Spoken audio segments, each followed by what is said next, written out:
만나 뵙게 돼서 반갑습니다. 충남대학교에서 온 육동일이라고 합니다. 저는 오늘 여러분들을 모시고 우리나라의 지방자치와 분권이 새로 시작한 지가 이제 28년째가 됐습니다. 중장년층이 됐죠. 그래서 이 부활된 지방자치와 분권이 과연 우리 사회에 어떤 영향을 미쳤는지, 또 미쳤다면 그게 긍정적인지 부정적인지. 보통 우리 국민들은 지방자치에 대해서 무관심하거나 또는 조금 부정적입니다. 우리나라의 작은 땅덩어리에 이렇게 많은 지방정부가 왜 필요하냐. 지금 우리나라 중앙정부가 있고요. 그 다음에 아직 지방정부라고는 하지 않지만 지방자치단체라고 해서 광역자치단체가 17개, 시도, 서울특별시, 제주특별자치도, 세종특별자치시, 이렇게 도하고 해서 17개 광역자치단체가 있고요. 시군구라고 하는 기초자치단체가 226개가 있습니다. 합해서 243개의 지방정부가 있는 거죠. 중앙정부가 있고. 그러니까 이 작은 땅덩어리에 이 많은 정부가 왜 필요하냐. 또 우리가 굉장히 불신하고 있는 지방의회도 243개가 있는 거죠. 그래서 이 지방정부가 너무 낭비적이지 않느냐, 너무 비효율적이지 않느냐. 우리나라는 그저 아주 잘 만들어진 중앙정부 하나만 있으면 보다 능률적이고 또 보다 더 유리하지 않느냐, 이렇게 생각하는 국민들이 여전히 많이 계십니다. 그래서 그게 과연 맞는 얘기인지 지난 28년을 우리가 객관적으로 뒤돌아보고 정말 그게 우리 국민들의 걱정하는 바가 그대로 맞다,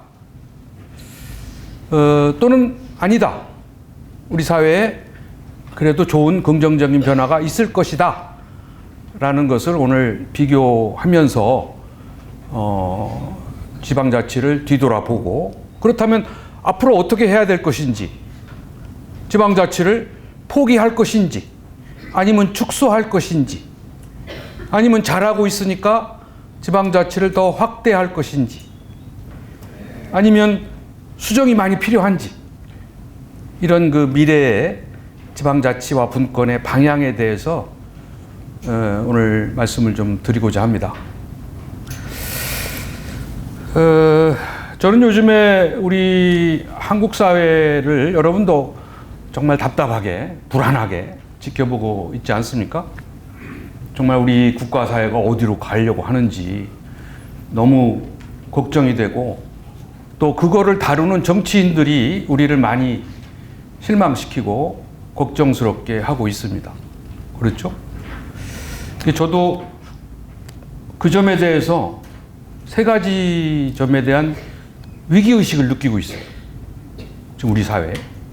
이건 여야, 정당의 입장을 떠나서 공정하고 객관적인 입장에서 말씀드리는 겁니다. 우선 저는 가장 기본적으로 우리 사회가 1987년에 우리가 그 지긋지긋한 독재를 해결하고자 5년 단임의 대통령제를 헌법으로 개정을 했습니다. 그렇죠? 장기 집권 못하게 5년으로 단임제로 못을 박았고, 그 다음에 우리가 대통령제를 하고자 1987년에 그 민주화의 운동을 통해서 우리가 쟁취를 한 겁니다.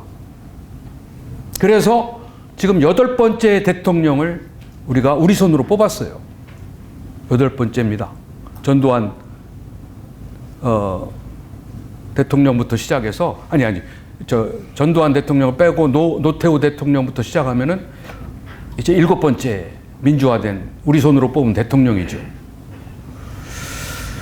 그런데 여러분은 어떻게 생각하세요? 이 대통령제가 우리 사회에 성공하고 있다고 생각하십니까? 우리가 대통령을 그동안 잘못 뽑아서 그렇지 좋은 대통령만 뽑으면 이 헌법에서 만든 이 제도가 잘 될 걸로 여전히 믿고 계십니까? 그럴 수도 있겠죠. 왜냐하면 저도 좋은 대통령을 뽑으면 이 대통령 제도를 잘 운영할 거다. 국정을 잘 운영할 거다. 이렇게 기대하고 뽑고 실망하고 기대하고 뽑고 실망하고 이렇게 되풀이됐습니다. 그래서 아쉽게도 우리가 7명의 민주화된 직선된 대통령을 뽑았지만 대부분 대통령들이 탄핵이 됐거나 뭐 자살하거나 또는 막판에 레임덕으로 아주 실망스러운 대통령으로 끝나는 것이 전부입니다. 왜 우리 이번 대통령은 성공하리라고 다 기대를 했고 또 성공을 해야 되겠죠. 성공을 해야 되겠죠. 그런데 지금 2년 반의 임기를 지난 지금 시점에서 보면 우리가 걱정할 부분이 너무 많이 있는 거예요.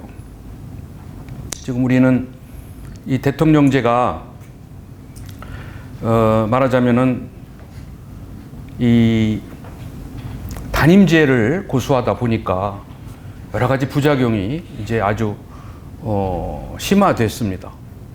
다시 말해서 대통령제의 장점은 뭐예요? 대통령제의 장점은 국정의 안정입니다.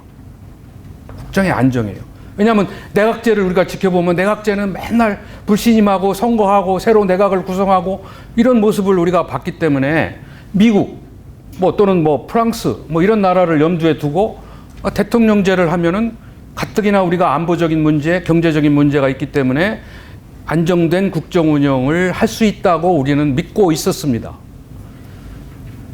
그런데 지금 7번째 대통령을 모시고서도 여전히 국정은 불안정해요.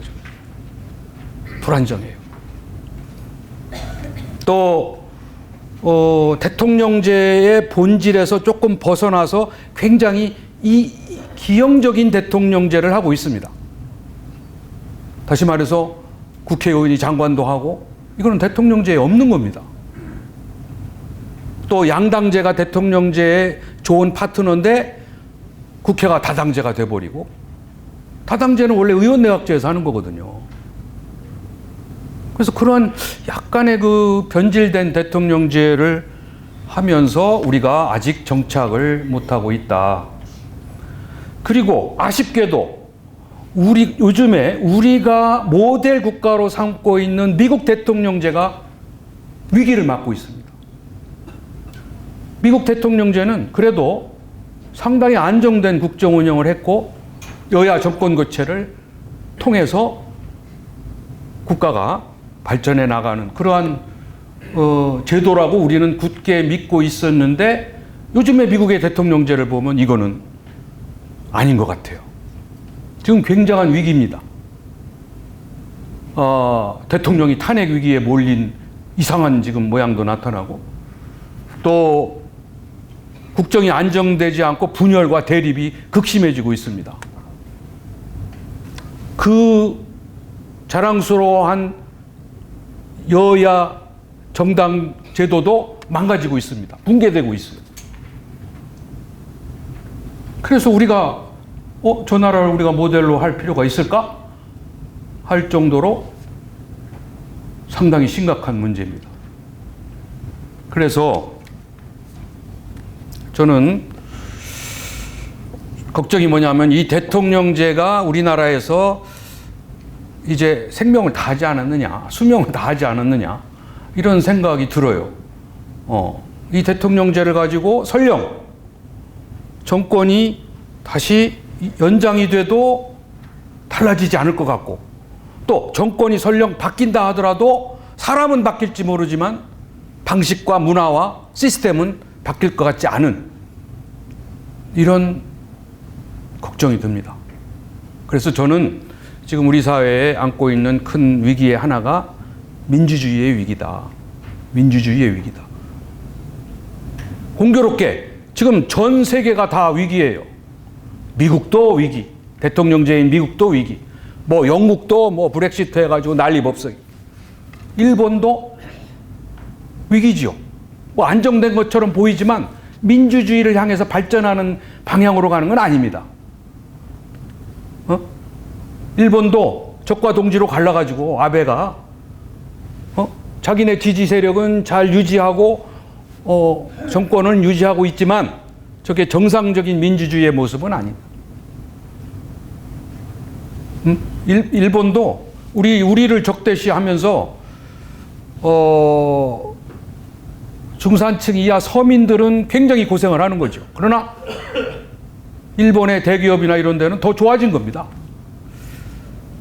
지금 우리가 뭐 수출 규제를 우리한테 하고 뭐 하는 거가 정말 일본의 서민들은 나빠졌죠. 그러나 일본의 대기업은 좋아진 겁니다. 전체적으로 일본의 기업 경제에는 저는 플러스라고 봐요. 왜냐하면 지금은 이제 일본이 자꾸 전쟁 국가로 가려고 하니까 군수산업이 발전하고 대기업이 번창할 수밖에 없죠. 그거는 일본 전체의 경제에는 플러스입니다. 그러나 소규모의 서민 경제라든지 뭐 여행, 숙박 뭐 이런 거는 다 이제 망가지는 거죠.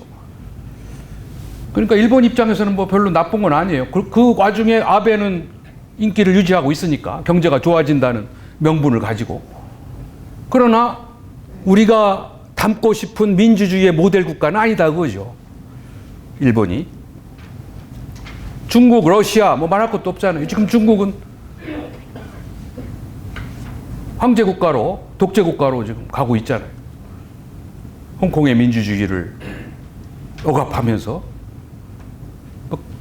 그런 것들이 운 안 좋게 우리를 둘러싸고 있는 열강 국가들이 전부 민주주의의 위기에 빠져 있다. 저는 그런 생각이 들어서 우리가 냉정하게 이 대통령제 그리고 오늘 주제가 되는 이 자치분권에 대해서 깊이 고민해 봐야 할 때가 됐다는 것이 제 우선 첫 번째 문제 제기고요. 두 번째는 지금 여러 군데서 신문에서 특집으로 나오고 있는데 이 고령화 저출산의 위기입니다.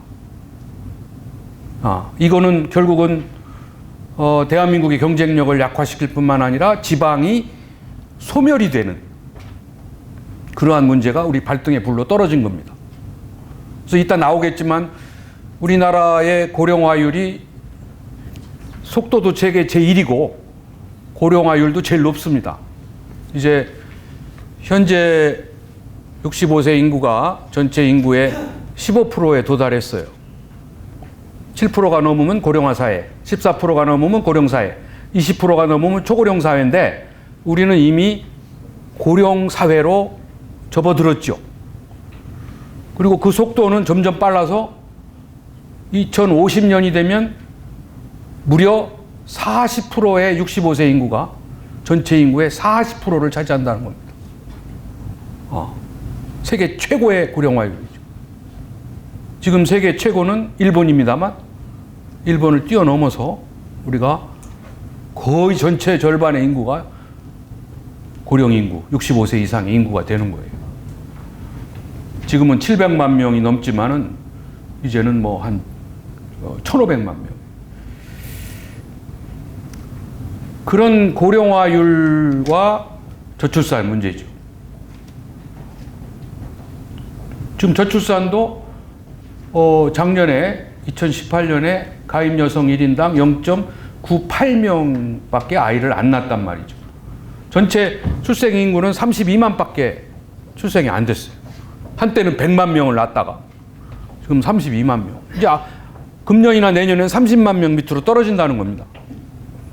이렇게 생산 가능 인구는 줄고 우리가 복지로 모셔야 될 고령 인구는 늘어나기 때문에 우리 대한민국이 이제 더 성장할 이제 에너지가 없다. 그래서 여러분이 살고 있는 서울이나 수도권은 걱정을 안 하실지 모르지만 경기도를 벗어난 지방으로 가면 지금 소멸 위험 지역 또는 소멸 지역에 빠진 자치단체가 금년에 8개가 늘어나서 97개가 됐습니다. 작년에 89개였는데 97개가 이제는 지방이 없어진다는 거죠. 노인은 늘어나고 아이는 보통 그 지방 소멸의 위험 지수를 20에서 39세의 여성 인구 나누기 65세 인구의 노인 인구로 나누는 게 위험 지수입니다. 근데 그게 0.5가 안 되면 위험 위기로 빠지는 거고 0.2 밑으로 늘어가면 위기가 되는 거예요. 아주 소멸되는 거예요. 그래서 우리나라 대한민국의 226개의 기초자치단체 중에 97개가 사라진다는 겁니다. 이러한 상황에서 지방자치가 과연 의미가 있을 것인지 이제 이런 부분들이 우리가 해결해야 할 숙제라고 볼 수 있습니다.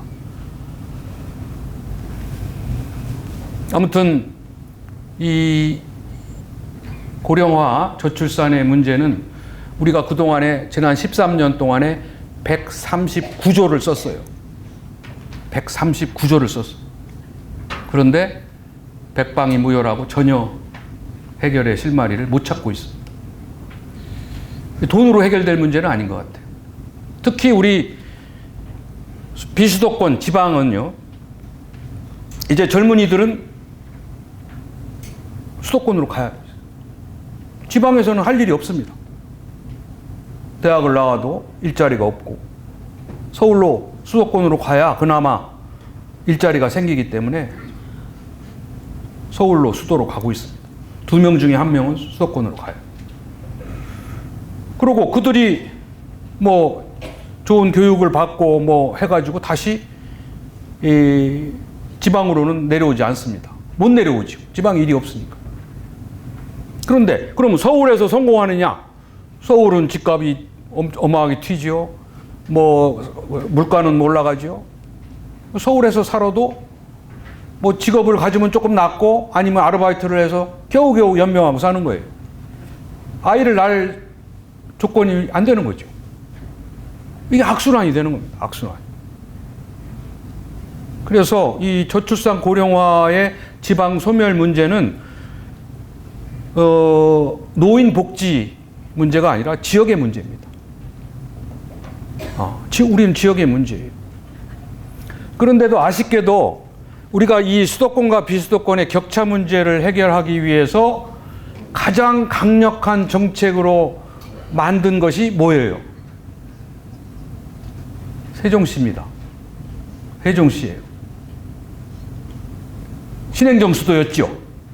그게 원래는 2002년에 노무현 대통령이 대선 공약으로 내놓고 어찌됐든 그게 굉장히 긍정적인 영향을 미쳐서 대통령도 됐다는 거고, 또 그 이후에도 그걸 강력하게 몰아붙여서 잘 진행하는 것 같았지만은 위헌 판결을 받고 뭐 행정중심 복합도시가 됐다. 이제 2012년 7월 1일 날 세종시로 출범이 됐습니다. 그거에 이 세종시의 분명한 목적은 수도권 인구의 과밀 해소와 국토 균형 발전의 거점 도시를 만든다는 거였어요. 그래서 우리 국민들의 큰 분열과 혼란과 갈등, 우여곡절 속에 행정부처를 이원화한 채 세종시로 이제 세종시가 만들어진 거죠. 그때 뭐 우리 서울에서는 많이 반대도 했고 그런 여러분들이 기억이 있을 겁니다. 그래서 지금 2007년에 출범이 됐으니까 12년이 됐는데 그것도 역시 마찬가지로 그러면 세종시가 지금 당초에 하고자 했던 목표에 잘 부합하고 있느냐. 그런데 아쉽게도 세종시가 제 역할을 못하고 있다는 거죠. 지금 행정부처는 많이 내려가고 공무원들은 내려갔지만 여전히 출퇴근 공무원들이 많고, 그 다음에 세종시 인구는 늘었습니다. 2012년 출범 당시에는 10만을 조금 넘었는데 지금은 34만을 넘었어요. 3배 이상 늘어났죠. 그러면 성공했느냐? 아닙니다. 왜? 수도권 인구가 온 게 아니에요. 전체 유입 인구의 수도권 인구는 20%밖에 안 됩니다. 나머지 60%는 인근 충청권에서 가지고 간 거예요. 제일 많이 건너간 도시가 대전이고요. 그래서 이 도시가 인구는 늘었지만 원래 그 많은 돈을 들이고 에너지를 들이고 국민들의 대립과 갈등 속에서 만든 저 도시가 제 취지를 살리고 있지 못한 거죠. 그리고 지금도 그거를 제대로 만들려고 하는 의지가 조금 부족합니다. 왜냐하면 지금 서울의 부동산 문제를 해결하겠다고 어떻게 하고 있어요? 경기도에 신도시를 만들고 있죠. 그래서 서울 인구는 줄었습니다. 그러나 그 줄은 서울 인구가 세종시로 안 가고 경기도로 가는 거예요. 경기도 신도시로 가는 거예요. 그러니까 이게 지금 부동산 문제도 그렇고, 수도권 과밀 국토 균형 발전도 그렇고, 여러 가지가 지금 굉장히 혼란스러운 상황에 놓여 있습니다. 그런 문제도 이제 지방자치를 통해서 해결해야 될 문제라고 생각을 합니다. 뭐 서두가 좀 길었습니다만, 아무튼 그 두 가지, 첫째는 민주화의 위기, 두 번째는 뭐 지역의 위기라고 해도 좋고, 고령화 저출산의 위기. 이제 세 번째는 뭐 되풀이하지 않겠습니다만은 경제적인 위기지요. 우리나라의 경제적인 위기. 지금 성장과 분배 문제가 여전히 해결이 안 되고 있다는 거죠. 그죠? 그래서 이 정부도 남은 임기 반 동안에 해결해야 할 숙제를 이제 너무 많이 안고 있는 겁니다. 잘 되기를 바라지만 글쎄요. 이 정치적인 위기 속에서 과연 잘 될지는 지켜봐야 될 것 같습니다. 아무튼 지금 우리 지역이 필요로 하는 거는 이제 경쟁력을 높이는 일인데, 사실 지방자치를 하는 이유도 민주주의 때문에 할 수 없이 하는 제도는 아닙니다. 지방자치를 잘 해서 지역의 경쟁력을 높여야 돼요. 그렇지 않으면 지방자치가 의미가 없습니다. 그냥 우리가 민주주의 때문에 돈이 많이 들지만 할 수 없이 하기 싫은 제도를 한다고 지방자치를 생각하면 안 됩니다. 지방자치는 반드시 지역의 경쟁력을 높여야 된다. 그러려면 지역의 그 상상력과 창의력 그리고 지역의 주체성과 자율성을 같이 높여줘야 지역의 경쟁력이 올라가겠죠. 그리고 그걸 하기 위해서 지방자치가 잘 돌아가야 됩니다. 그런데 지금 우리는 어디에 있느냐? 보통 오랫동안 생존하고 살아남는 종은 찰스 다윈의 그 진화론에 보면 뭐 힘이 세거나 머리가 좋은 종이 오랫동안 살아남는 게 아니라 변화에 잘 적응 대처하는 종이 끝까지 오랫동안 살아남는다는 거죠. 이런 뭐 사람뿐만 아니라 이제 모든 동식물들을 보면. 그래서 우리도 결국은 이 사회 변화에 얼마만큼 적응하고 대처하느냐. 아까 말씀드린 이 위기 상황을 어떻게 대처하느냐가 우리가 살아남느냐 죽느냐를 결정하는 그런 기준이 된다고 볼 수 있습니다. 그런데 이제 우리가 그동안 살아온 시대와 지금 살아가고 있는 시대는 이렇게 달라지고 있습니다. 20세기는 모든 게 국가가 주도를 했어요. 성장도 국가가 경제 성장도 국가가 주도하고, 뭐 여러 가지 이 국정을 국가가 혼자 주도했죠.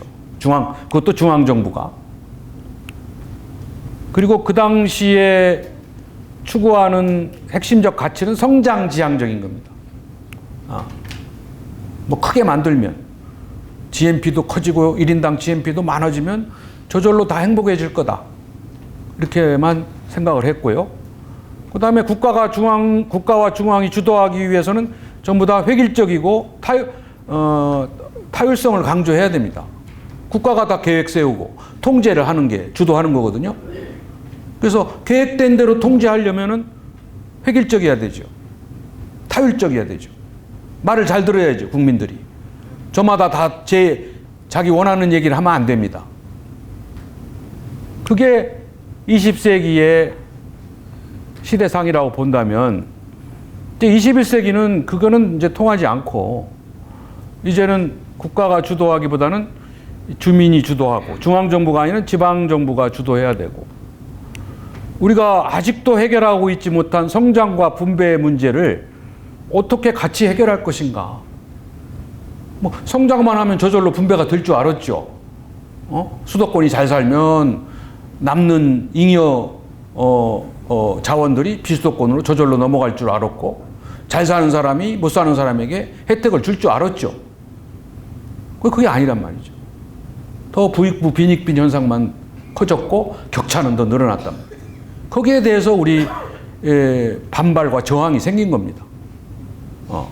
이제는 바꿔야 되겠다는, 그게 이제 분배 문제로 이제 나타나게 된 겁니다. 그러니까 성장이냐 분배냐 양자택일의 문제가 아니죠. 그렇다면 지금은 이제 성장은 포기하고 분배만 다 나눠 갖자. 뭐 잠깐은 좋을 수 있겠죠. 그러나 그거는 이제 다 거덜내는 국가 부도로 가는 거죠. 그게 베네수엘라입니다. 그러니까 문제는 성장과 분배 문제가 택일의 문제가 아니라 어떻게 조화를 이룰 거냐 하는 문제. 여기에 국민적 공감대를 어떻게 만들 거냐. 성장과 분배 사이에 어디에 최적점을 둘 것인가가 중요하고 어려운 문제지요. 그거를 잘하는 정부가 능력 있는 정부지요. 근데 우리는 아직 그런 정부를 아직은 못 만났습니다. 워낙 어렵기 때문에. 둘 다 성장과 분배 택일에만 신경 썼던 정부들이었죠. 그 다음에 이제 타율적이 아니라 자율적이어야 됩니다. 그동안에 우리 지역의 삶, 우리 지역의 발전이나 내 삶, 우리의 삶이 근본적으로는 다른 데서 결정이 되고 거기서 결정된 거를 우리가 그냥 따라가는 삶을 살아왔다면, 이제는 우리 삶의 미래, 우리 삶의 방식, 우리 삶의 목표는 우리가 결정한다는 겁니다.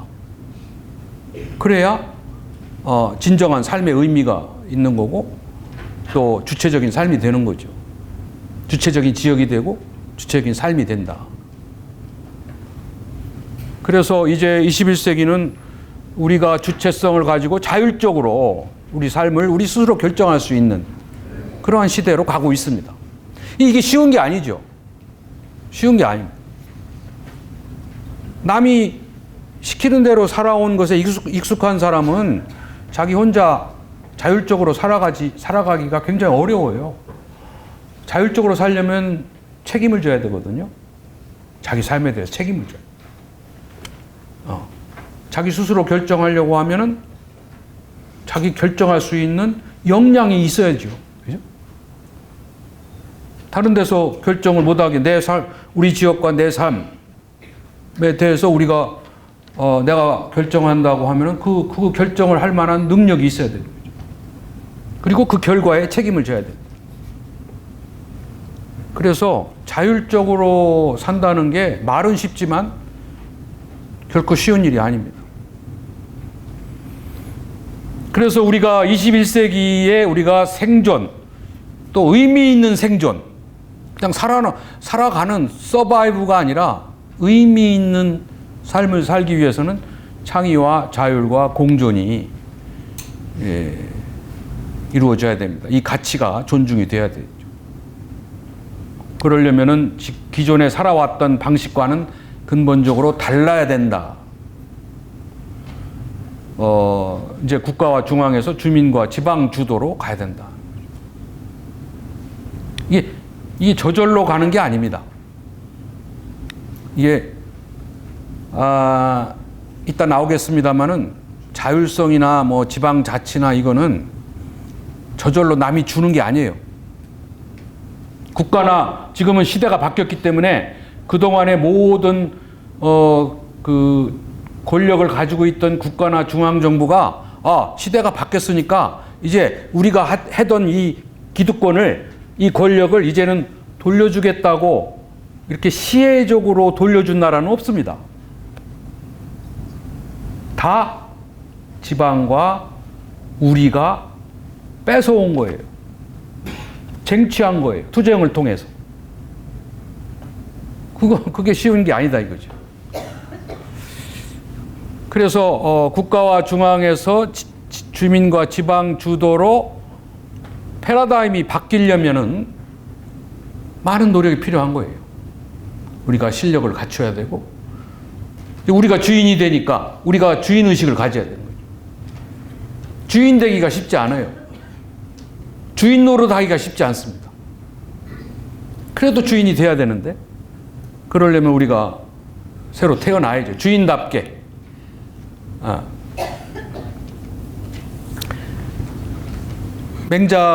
공자가 군군 신신 부부자자라고 그랬어요. 군주는 군주다워야 되고, 신하는 신하다워야 되고, 아버지는 아버지다워야 되고, 아들은 아들다워야 된다고 하듯이 주인은 주인다워야 돼요. 근데 그게 많은 준비와 노력이 필요하다. 그걸 도와주는 게 지방자치, 분권이다. 그거예요. 그 다음에 이제 타율과 종속에서 자율과 자치로 가야 되고, 아까 말씀드린 대로 성장과 분배에서 이 양자의 조화를 어떻게 취할 거냐 하는 게 이제 앞으로의 시대적 과제입니다.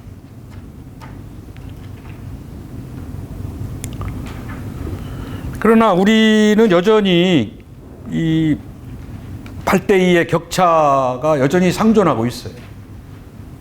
기존의 기득권을 가진 사람이 여전히 80%, 90%를 쥐고 있고, 이거를 나누고 싶어 하는 소외 낙후 지역은 여전히 20%, 10%밖에 못 갖고 있어요. 근데 이 비율을 바꾸기가 정말 쉽지가 않은 거예요. 투쟁도 해야 되고, 우리 실력도 키워야 되고, 주인도 돼야 되고, 남과 공존해야 되고, 더불어 살아야 되고, 이런 것들이 다 필요한 거예요. 그냥 뺏어서 나눠 갖는다고 해결될 일이 아닙니다. 그냥 뺏어서 그러면서 60%를 뺏어서 이쪽이 80%가 되면 이 숫자만 바뀌었지 기득권은 안 바뀌는 거죠. 그러니까 어렵고도 많은 노력이 필요하다는 말씀입니다. 그동안 위기는 아까 말씀드렸지만 우리가 이제 이 주체성과 이 인간성도 상실했고 공동체 의식도 우리가 많이 잃어버렸습니다.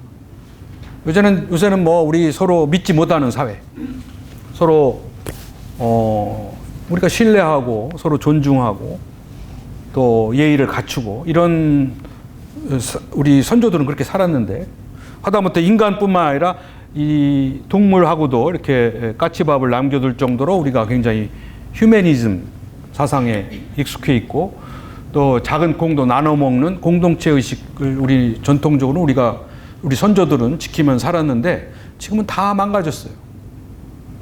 지금은 사람을 믿지 못하고 개인주의 사회가 아니라 이기주의 사회가 된 거예요. 게다가 리더십도 굉장히 중대한 위기에 놓여 있습니다. 리더는 리더십이 있어야 돼요. 그냥 선거에서 뽑혔다고 리더가 되는 건 아니에요. 리더는 리더십이 있어요. 그 리더십의 핵심은 미래지향적이고 통합을 강조하고 소통할 줄 알아야 되고 또 개혁적이어야 되고 이런 리더십이 필요한 거예요. 근데 리더십을 갖추지는 않고 오직 선거에서 표만 많이 얻어서 리더가 되려고 하는 리더는 차고 넘치지요. 리더십을 가진 사람은 별로 안 보여요. 우리 시민도 마찬가지입니다. 여러분도 서울시에 산다고 해서 시민이 아니에요. 시민이 되려면 시티즌십, 시민의식이 있어야 돼요. 그래야 시민이지. 그냥 난 도시에 사니까 시민이다. 이건 아닙니다. 그래서 그 교재에도 있지만 유명한 루소는 우리가 길을 가다가 시인과 물리학자는 만날 수 있지만 진정한 시민을 만나기는 어렵다. 이런 표현을 한 적이 있어요. 그만큼 시민이 되기 쉽지 않다는 얘기죠. 시민의식이 되려면 아까 얘기한 주인의식이죠. 우리가 주체의식도 있어야 되고 또 책임의식도 있어야 되고 공동체의식도 있어야 되고 특히 지역에 대해서 관심과 참여가 있어야 되고 이게 시민의식. 그래서 우리는 지금 뭔가 좀 잘못됐어요. 남한테 표만 많이 얻으면 리더가 되는 줄 알아요. 리더십도 없으면서. 그리고 그 리더십을 키울 수 있는 교육, 경험 이런 거를 아는 그런 과정이 없죠. 그게 선거 과정에서 만들어지는 거거든요. 리더십이. 선거 과정에서 경쟁도 하고 공약 대결도 하고 지역에 대해서 관심도 갖고 지역민들과 소통하고 이런 게 선거 과정에서 이루어지기 때문에 리더십이 생기는 거거든요. 근데 우리나라는 그런 선거 과정을 요구하지 않습니다. 그저 진영 논리로 바꿔서 너는 젊으니까 어디, 너는 진보니까 어디, 너는 이렇게 다 프레임으로 가둬놨잖아요. 근데 우리 시민들은 시민의식이 없으니까 그냥 가둬놓은 프레임 속에서 선택을 하는 거예요. 이게 비민주 국가에서 좋아하는 방식이죠. 거기에 우리는 희생되고 있는 겁니다.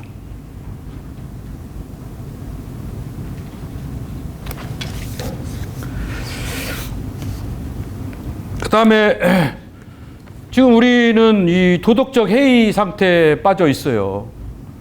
이거는 정치인만 빠진 게 아닙니다. 우리는 정치인을 지탄하지만 그 나라의 정치의식 수준은 국민의식 수준하고 똑같다는 겁니다. 우리는 의식이 높은데 정치인은 수준이 낮다? 그런 경우는 없다는 거예요. 국민의 정치의식 수준이 높으면 그런 지도자를 뽑질 않겠죠. 근데 우리가 외면하고 우리가 냉소주의에 빠져 있을 때 그런 부패한 정치인들은 등장하는 겁니다. 그러니까 결국은 도덕적 해이는 남의 얘기가 아니에요. 다 우리 얘기지. 그래서 제가 좋아하는 글귀 두 가지만 소개하면은 다산 정약용 선생이 자상자 인하지요 자자 인상지다. 자기 자신을 자기가 스스로 높이면 남이 깎아내릴 것이고 자기를 낮추면 남이 높여준다 이런 얘기죠. 겸손을 이야기하는 겁니다. 그 다음에 이게 대표적인 내로남불을 지적한 글귀예요. 책인지심 책기요 서기지심 서인이다. 남을 꾸짖을 때는 그 이전에 자기를 더 엄하게 꾸짖어야 되고 자기에게 관대하려면 남을 먼저 관대하게 대해야 된다는 얘기죠. 근데 우리는 자기 자신에 대해서는 지나치게 관대하고 남에게는 엄격한 이게 내로남불이죠. 그러니까 우리 선인들이나 선각자들은 이미 이런 도덕적 해이를 이미 지적을 했습니다. 우리 인간의 이러한 모습을 이미 다 지적하고 꾸짖었죠.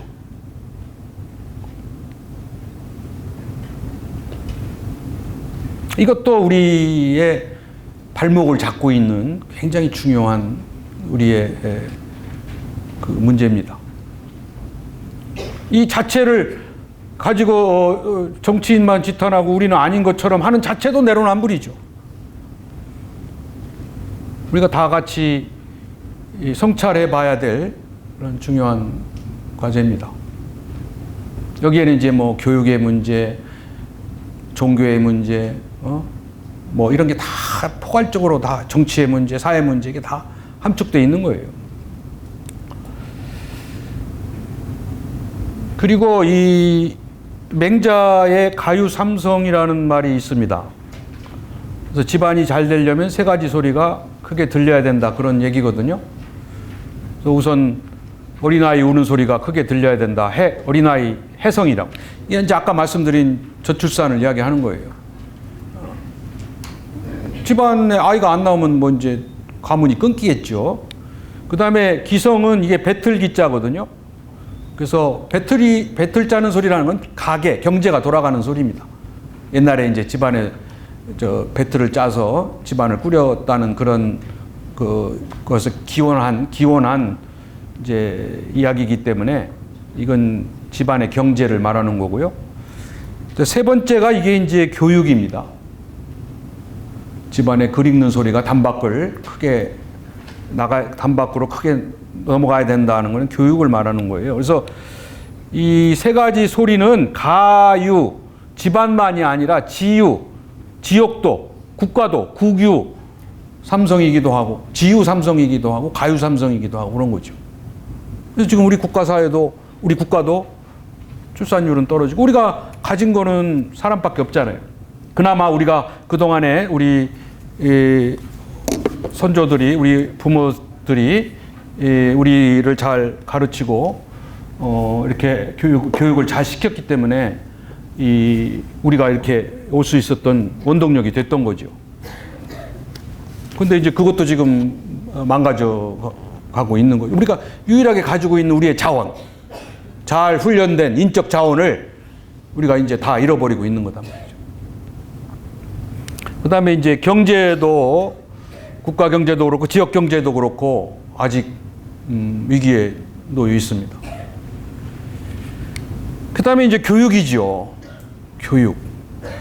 이게 교육이 참 여전히 우리 대한민국 교육은 20세기의 낡은 교육, 주입식, 획일적, 직권적 그런 교육에 아직도 우리는 벗어나지 못하고 있습니다.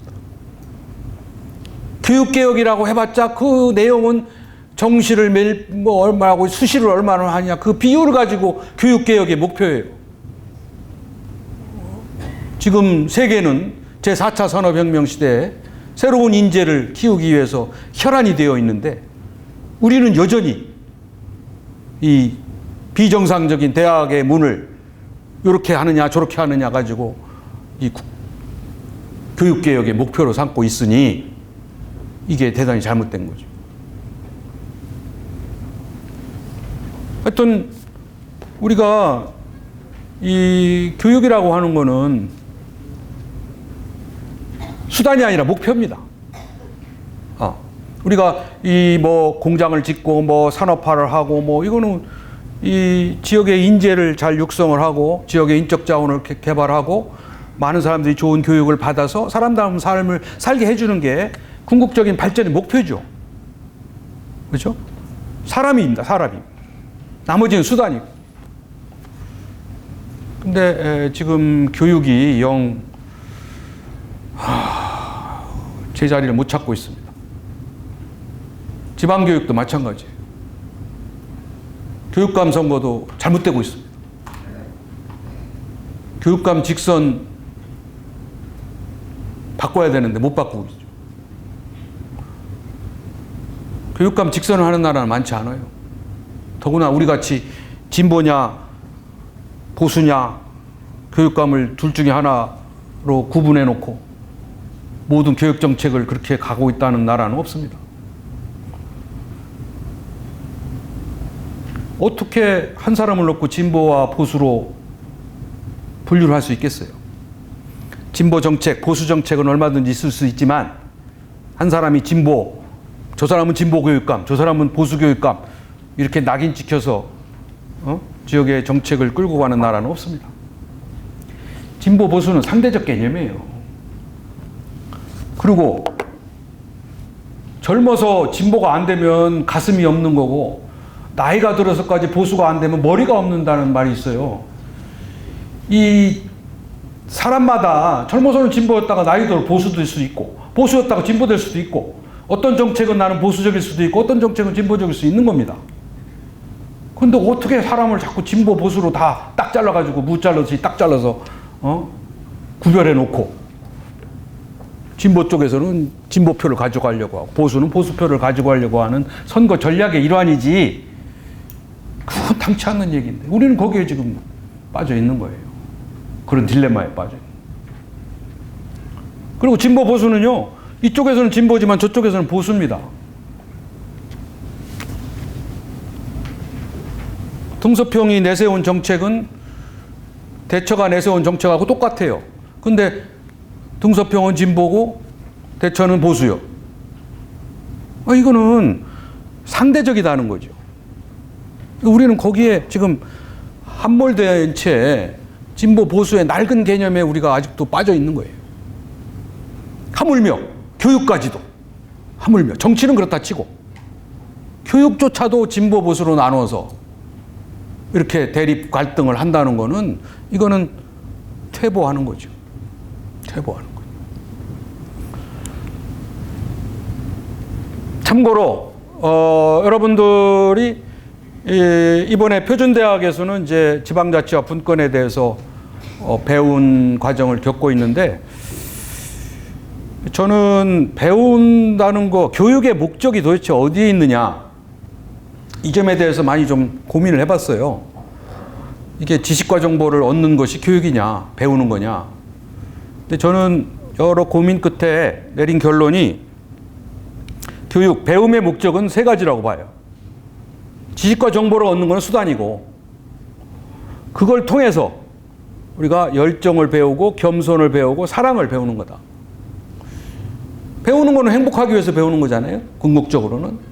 행복해지려면 열정이 있어야 됩니다. 근데 배운 사람만이 삶에 대한 열정을 가질 수 있다고 그래요. 배운 사람만이 내 삶의 의미가 뭔가 삶의 가치가 어디에 있는가 이런 끊임없는 삶의 열정이 생긴다는 거예요. 뭘 배우든지 간에 꼭 써먹으려고 배우는 건 아니라는 거죠. 그 다음에 두 번째는 겸손해지기 위해서 배우는 거예요. 아니 배우면 겸손해져요. 사람도 격이 있습니다. 인격. 사람마다 격이 있어요. 그 격을 나누는 기준은 외모가 아니라 외향적인 아름다움이 아니라 내적인 아름다움, 교양입니다. 그래서 그 교양의 대표적인 게 겸손이에요. 그래서 아까 겸손을 이야기했지만 배운 사람만이 겸손해질 수 있는 용기를 갖습니다.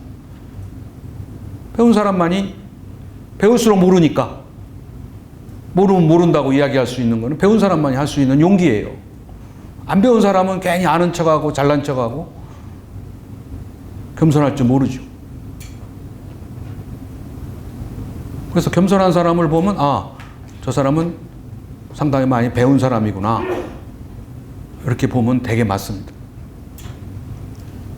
그 다음에 세 번째는 사랑을 배우는 거예요.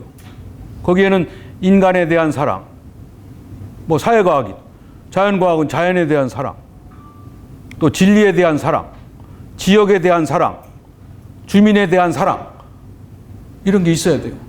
우리 지방자치도 지역에 대한 사랑, 주민에 대한 사랑이 있어야 지방자치가 제대로 갑니다. 그거 없이 그냥 하는 게 아니에요.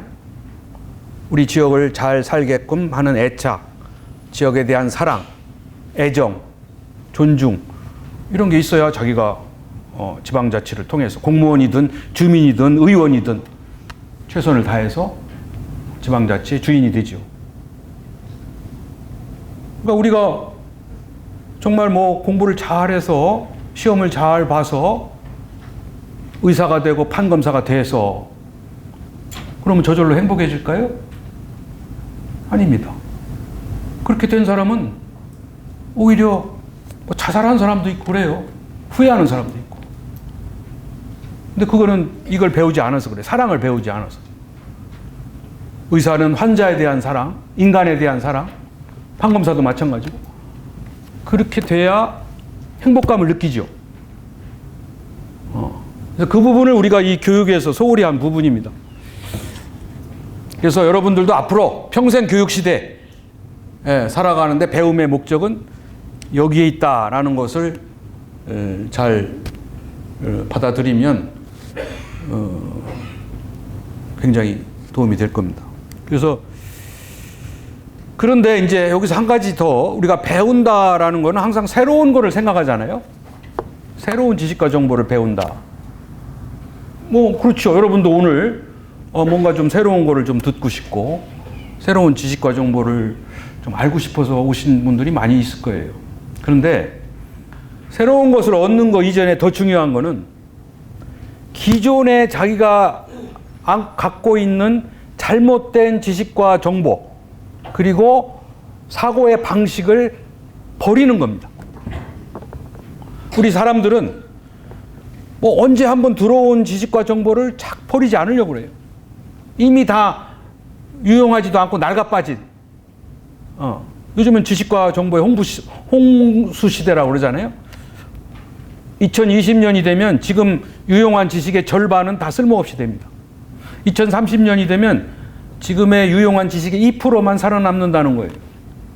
다 없어지고 다 쓸모없고. 그러니까 이제 새로운 거를 자꾸 채워야 되겠죠.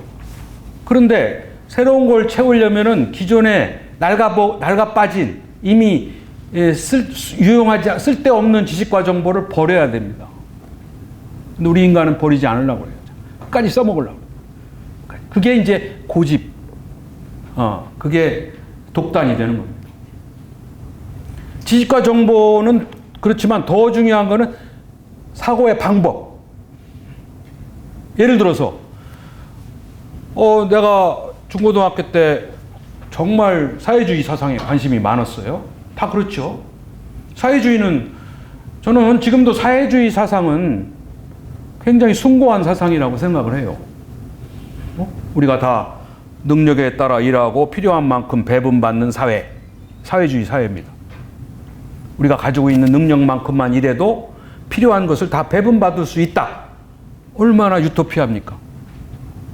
계급 없는 사회.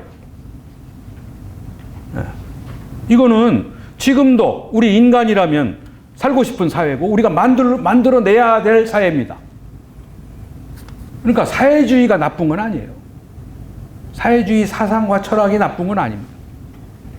정말 숭고하고 우리 인류의 영원한 꿈이지요. 문제는 그 사상을 실현하려고 했던 체제가 다 성공하지 못했다는 겁니다. 계급 없는 사회를 만들려고 했는데 오히려 더 계급 사회를 만들고 분배, 평등한 사회를 만들려고 했는데 결국은 빈곤의 평등을 만들고 이런 체제로 갔기 때문에 사회주의가 실현되지 않은 것뿐이지 사회주의의 사상의 나쁜 것을 실현한 건 아니에요. 그런데 그 사회주의 사상이 왜곡된 잘못된 사회주의 사상이 자기 선배한테 대학 때 들어와서 또 고등학교 때 한번 입력이 됐어요. 이거를 아주 진리로 생각하고 죽을 때까지 이거를 버리지 않고 끝까지 그거를 고집하는 그러한 것이 잘못된 거죠. 아까 얘기한 대로 지식과 정보는 끊임없이 변화하고 사상도 끊임없이 바뀌는 거예요. 상대적인 겁니다. 뿐만 아니라 다 한계가 있어요. 사회주의도 한계가 있고 자유민주주의도 한계가 있고 장단점이 있단 말이에요. 자유민주주의도 성장을 이루어내고 시장경제를 하는 데는 굉장히 유리하지만 이것만을 강조하다 보면 격차와 불평등이 생기는 거예요. 부패 비리가 생기고. 그래서 우리가 사회주의에 유혹돼서 사회주의 정책을 많이 하다 보면 정부의 역할이 커지고 정부가 역할이 커지면 비효율이 심해지고 역시 부패와 비리가 생기고 이게 역사의 수레바퀴입니다. 그러니까 이 영원한 진리는 없는 거예요. 영원한 이데올로기도 없는 겁니다. 중요한 거는 그 시대에 필요한 사상과 가치를 우리가 잘 만들어내는 거죠. 자, 그래서 어떤 자기에게 들어온 것을 내려놓을 줄 아는 그러한 용기, 비워야 채워지는 겁니다.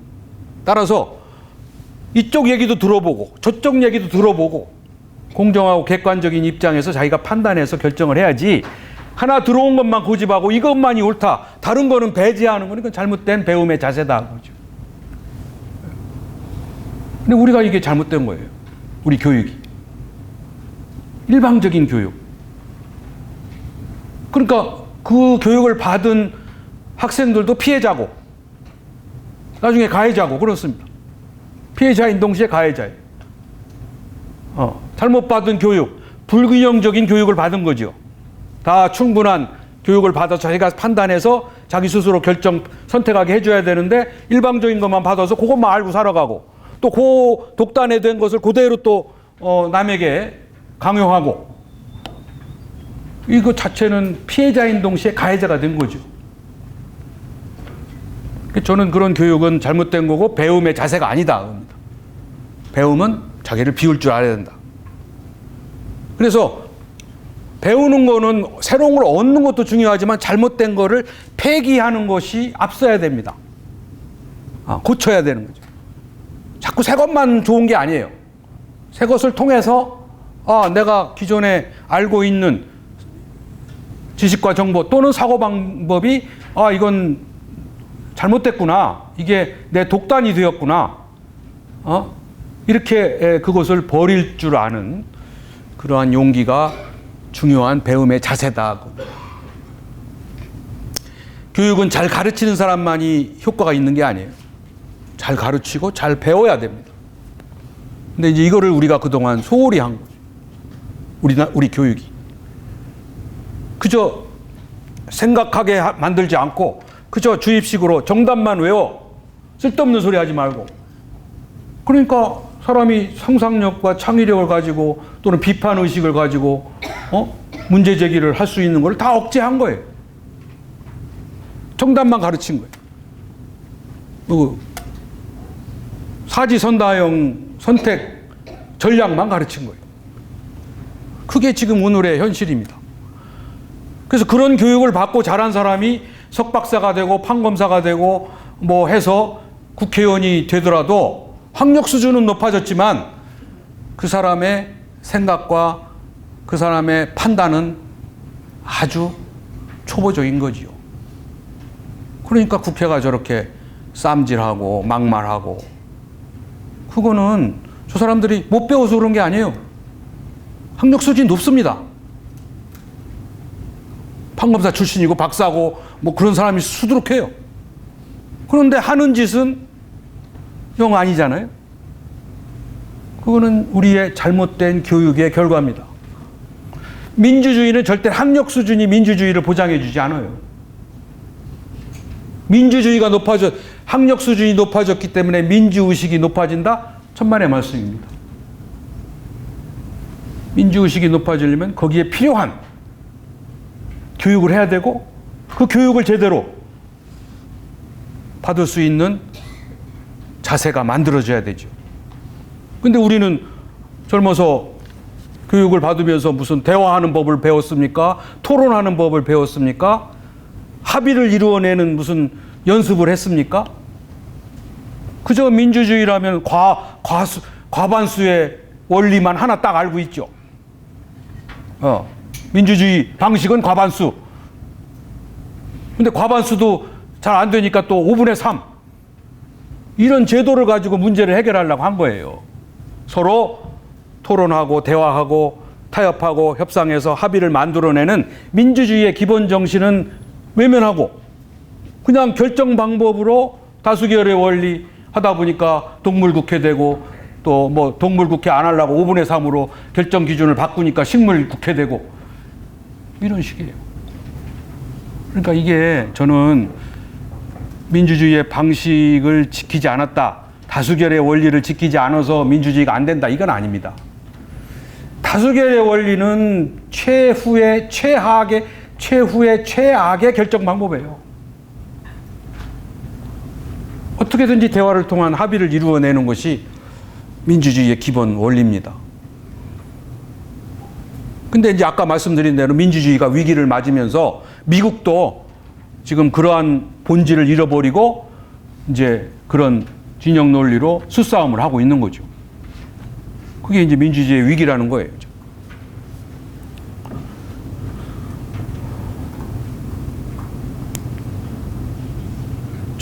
그래서 여기 아까 말씀드린 교육 개혁의 방향을 말씀드렸는데 이게 이제 아까 제가 얘기한 대로 이 교육은 이 수시를 몇 프로 하고 정시를 몇 프로 하는가 이게 중요한 게 아니라 이 우리가 생각하는 방법을 어떻게 할 것인가가 중요하다. 이제 그런 판단 능력을 키워줘야 된다. 판단 능력을 자율적인 판단 능력을 키워줘야 되는 것이 교육개혁의 핵심입니다. 그 다음에 마지막으로 여기 교육에 대해서 여러분들이 이제 앞으로 많은 교육을, 기회를 가지실 텐데, 이 공자가 이런 얘기를 했죠. 지지자 부여, 호지자여, 호지자 부여, 낙지자다. 그래서 이건 뭐라 말하면 배우는 건 즐겁다는 거예요. 배우는 것 자체가 즐거움이라는 겁니다. 그래서 공자의 수많은 가르침을 한자로 줄여 본다면 권학입니다. 권학. 배워라. 즐겁다. 그러니까 여러분도 앞으로 뭘 배우듯이 간에 배우는 거는 즐거운 일이다. 이렇게 아주 딱 인식을 하시고 배움 기회를 많이 가지면 행복해질 겁니다. 서론이 길었습니다. 이제 지방자치에 대해서 좀 이야기를 좀 하고 싶은데요. 아까 말씀드린 대로 이론적인 거는 좀 생략을 하고요. 시간이 많이 지나서. 이제 우리나라가 49년에 지방자치법을 처음 만들고 52년에 지방자치를 처음 실시를 했었어요. 6.25 동란에. 그 와중에. 그래서 그때는 이제 지금은 시군구인데 그때는 시읍면자치를 했어요. 읍면까지. 그래서 52년에 최초의 지방선거를 했고 56년에도 했고 60년에 아주 본격적인 지방자치를 했습니다. 단체장도 다 직선으로 뽑고 의원도 다 뽑았어요. 근데 이 60년의 본격적인 지방자치는 오래 가지 못하고 61년 5.16 군사 쿠데타에 의해서 전면 중단이 됐죠. 그래서 통일이 될 때까지 또는 지방 재정 자립이 이루어질 때까지 지방자치는 유보한다. 이렇게 그 법으로 만들어서 그동안 30년 동안 동면하다가 91년에 부활이 된 겁니다. 근데 91년은 지방의회만 부활이 됐고 95년에 돼서야 비로소 자치단체장까지 우리 손으로 뽑는 이른바 민선자치가 95년에 시작이 된 거예요. 그래서 52년부터 61년까지의 9년간의 지방자치의 경험은 굉장히 소중한 경험이지만 그때의 지방자치는 지방자치의 본질에 충실했다기보다는 자유당 정권의 유지와 연장을 위한 전략으로 많이 이제 악용된 그런 측면도 있습니다. 그러나 그 어려운 시절에 우리가 연습을 했다는 것은 소중한 경험이라고 볼 수 있겠죠. 자, 그러면 그 지난 기간의 지방자치가 우리 사회에 어떤 변화를 가져왔느냐. 여러분들은 대부분 부정적인 측면이 크겠지만 저는 긍정적인 측면을 몇 가지 말씀드리고 싶습니다. 왜 지방자치가 우리 사회에 필요했는가를 먼저 말씀드리도록 하죠. 지난 28년 기간 동안에 우리나라의 지방자치는요, 우리가 체감하지 못하는 굉장히 중요한 선물을 우리에게 만들어줬어요. 첫 번째가 우리 지역 주민이 주인이 되기 시작했다는 겁니다. 주인이 되기 시작. 아직 주인이 된 건 아니에요. 주인이 될 수 있는 토대를 만들어준 거예요. 그럴 수밖에 없던 거는 옛날에 극단적으로 얘기하면 우리 5,000년 역사에 28년을 제외한 4,918년 하여튼 그런 오랜 기간 동안에 우리는 주인이 아니었습니다. 관민관계는 주종관계고 주인은 군주나 왕이나 관이지 우리 주민들은 통치의 대상, 종속물에 불과했습니다. 말은 주인이라고 말은 들었는지 모르지만 진짜 대접은 못 받았죠. 또 우리나라 헌법에 1조 2항에 대한민국의 주권은 국민에게 있고 모든 권력은 국민으로부터 나온다라는 조항도 있습니다. 그러나 그게 상징적인 거였지 실질적으로 주인으로 인식하고 대접을 하기 시작한 거는 지방자치를 했기 때문에 그런 거예요. 왜? 단순한 이 종속적 관계에서 지방자치를 함으로써 비로소 우리가 우리 대표를 우리 손으로 뽑았단 말이에요. 유권자가 됐어요. 대통령만 뽑은 게 아니라 국회의원만 뽑은 게 아니라 우리 지역의 살림을 우리 지역의 문제를 해결하도록 우리 유권자들이 지역 주민들이 유권자가 돼서 우리 스스로 대표를 선출을 했습니다. 그래서 우리의 권리를 맡긴 거예요. 그러니까 유권자로서의 위상이 생긴 거죠. 아직은 제대로 역할을 못하고 있지만 제대로 선출을 못하고 있지만 어쨌거나 유권자로서의 지위가 생긴 겁니다. 또 아주 통치의 대상에서 피치자에서 우리가 고객이 됐습니다. 커스터머가 됐습니다. 클라이언트, 커스터머.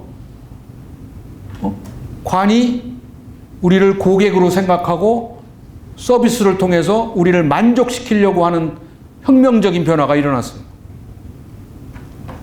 행정의 목표도 고객 만족 행정입니다. 또는 고객 감동 행정이라고. 옛날에는 있을 수 없는 일입니다. 옛날에는 관은 기분 나쁜 데예요. 관은 가급적 안 가는. 관제수라고 그러잖아요. 관은 가급적 멀리 해야 된다고. 기분 나쁜, 음침하고. 그런데 지금은 우리 관이 우리가 아주 떳떳하게 가서 여러 가지 서비스를 받고 배우고 또 우리 주민들이 활용하고 있습니다. 고객으로서의 당당한 대접을 받고 있죠. 그거는 저절로 된 게 아니에요. 지방자치를 했기 때문에 된 겁니다. 대통령제를 직선했다고 저절로 된 게 아니에요. 지방자치를 해서 된 겁니다. 또 옛날에는 관이 주인이니까 관이 다 혼자 결정을 했거든요. 그런데 이제는 어때요? 민과 같이 파트너가 돼서 같이 결정을 해야 돼요. 가급적이면. 그렇지 않으면 민이 관을 신뢰하지 않습니다. 또 옛날에는 관이 민보다 우월했어요. 지식 정보도 많고 더 배우고 이런 시절이 있었죠. 그러나 지금은 관보다 민의 수준이 높아졌습니다. 민이 더 위에 있어요. 지금 우리 정부가 오히려 최하위라는 거 아니에요. 정부가 오히려 걸림돌이 된다는 거 아닙니까? 국가 경쟁력에. 그 정도로 우리 민이 이제 똑똑해졌어요. 다 옛날에는 어리숙하고 정보나 지식에 뒤졌지만 지금 우리가 인터넷, 스마트폰을 통해서 더 많이 알아요. 그러니까 관도 이제는 민을 놔두고 저 혼자 결정해서 하면은 다 실패합니다. 이제는 민관이 같이 협력해서 지역의 일을 하지 않으면 안 되는 시대가 된 거예요. 따라서 민의 위상이 그만큼 관과 동등한 파트너로 상승한 거죠. 지위가. 지금은 현대행정도 PPP라고 해서 Private Public Partnership, 이게 굉장히 중요한 행정의 전략이 되고 있습니다. 같이 결정을 해야 돼요. 같이 조력을 해야 돼요.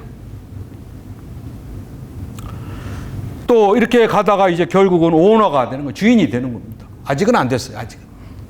아직은 우리가 주인의식도 못 갖고 있고 또 아직은 실력이 더 필요해요. 능력이 더 필요해요.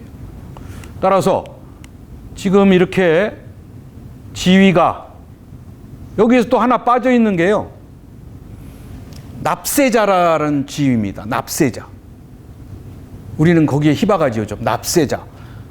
우리 세금으로 지금 국가나 지방이 움직이는데 우리가 많은 세금을 내는데도 불구하고 우리가 납세자로서의 위상과 역할을 제대로 우리가 발휘를 못하고 있어요.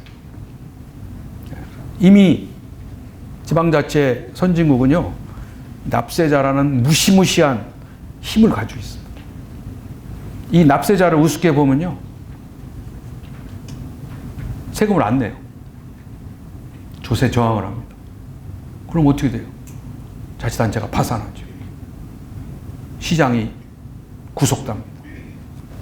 지역을 잘못 운영해가지고 내가 낸 세금만큼의 서비스 질이 떨어지고 지역 경영을 잘못했다. 그러면 납세자들이 들고 일어나서 환수 조치를 하고 세금을 안 내고 이런 일이 생기면서 엄청나게 달라졌죠. 근데 우리는 거기까지는 아직 안 갔습니다. 거기까지는 안 갔습니다. 거기까지 가기 전에 달라져야 되겠죠. 거기까지 가면 복잡해집니다.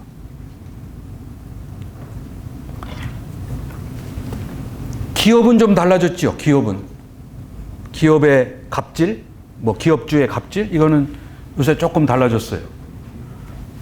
어떻게 달라졌습니까? 정부가 조세 저항 운동을 해서 우리는 아니지만 선진국은 달라졌지만 우리도 기업에 대해서는 무기를 가지고 있어요. 그게 뭐예요? 불매운동. 그전에는 없었죠. 그게 이제 인터넷 시대가 돼서 그런 거예요. 인터넷을 통해서 어떤 놈이 갑질했다.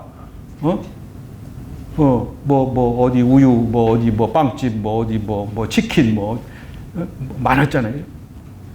대한항공, 그 갑질이 인터넷을 타고 다 공유하는 거예요. 그리고 그 공유하는 것뿐만 아니라 거기서 무기를 쓰는 거예요. 불매운동이라는 거죠. 이게 기업의 생존을 결정하는 문제이기 때문에 옛날에는 별로 대수롭지 않은 갑질이 이제는 무서운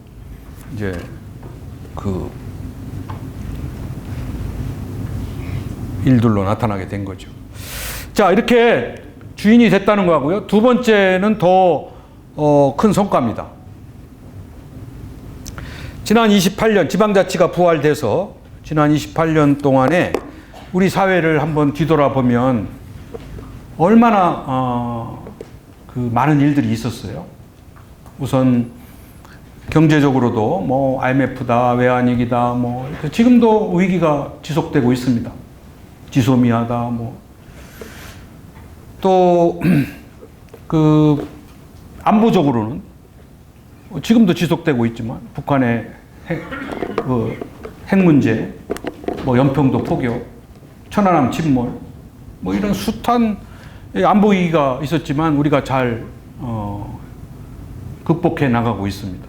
그죠? 옛날 같으면 굉장히 혼란과 불안이 있었을 텐데. 그 다음에 더 큰 문제는 지금도 지속되고 있는 또 정치적 위기입니다.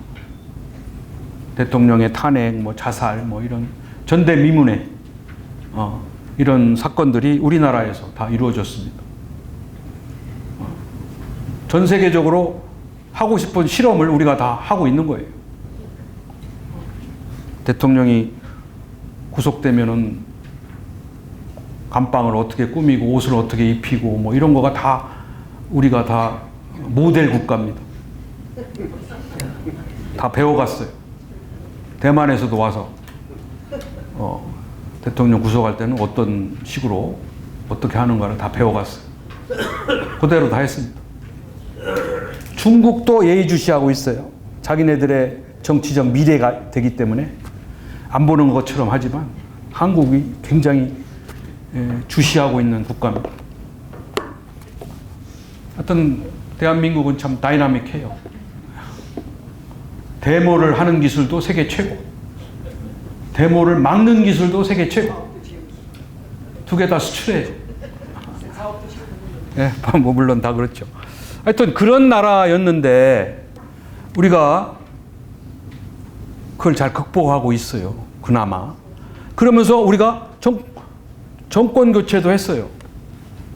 여야 간에도 하고 여야 간에도 하고 정말 그 정치적 혼란과 갈등 속에서도 우리가 피를 흘리지 않고 총칼을 들지 않고 투표로 정권 교체를 했다는 것은 대단한 정치 발전입니다. 우리는 못마땅하고 여러 가지가 아직도 불안불안하지만 외국이 들여다볼 때는 대단한 나라예요.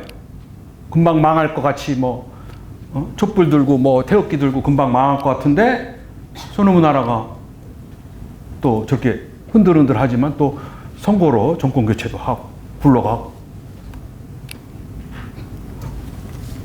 이렇게 될 수 있었던 토대는 지방자치입니다. 지방자치. 제가 과장해서 얘기하는 게 아니라 왜냐하면 보세요. 만약 우리가 지방자치를 하지 않았다고 쳐봅시다. 그러면 대통령이 탄핵이 되면 탄핵된 대통령이 임명한 시도지사, 시장군수, 구청장은 어떻게 될까요? 그대로 유지될까요? 그 정당성이 있을까요? 다 탄핵되는 겁니다. 다 우리 지역에서 다 그걸 인정하지 않죠. 우리의 대표자로서, 우리의 지역의 리더로서 그 사람을 인정하지 않죠. 우리 손으로 뽑은 게 아니니까. 그렇게 되면은 결국은 우리가 할 수 있는 것은 두 가지입니다. 중앙 정치의 혼란과 불안이 전국으로 확산돼서 무정부 상태에 빠지든지, 아니면 옛날같이 군부, 그건 어렵다고 하지만 군부가 등장해서 군부 정권이 출현하든지.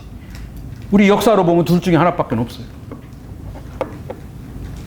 그런데 다행히 우리가 지방자치를 해서 못마땅하든 어쨌든 임기가 보장된 단체장을 뽑아놨고, 또 그것을 견제하도록 아직 정상적인 선거는 아니었지만은 어쨌거나 지방의원을 뽑아서 지방의회를 구성을 해서 지역의 정치행정을 맡겨놓은 이 정당한 체제를 가지고 있었기 때문에 중앙 정치의 혼란과 불안이 지방까지 전파되는 것을 차단했다는 겁니다. 그래서 지역은 지역 나름대로 안정을 유지하면서 지역에서 필요한 일을 할 수 있었던 그런 근거가 지방자치제라는 거죠. 이거 굉장히 중요한 겁니다. 왜냐하면 그런 일종의 민주주의 혁명이 일어나서 망한 나라가 많아요. 지방자치는 하지 않고 강력한 독재자가 자기 나라를 운영하다가 민주주의 혁명이 살짝 불었단 말이에요.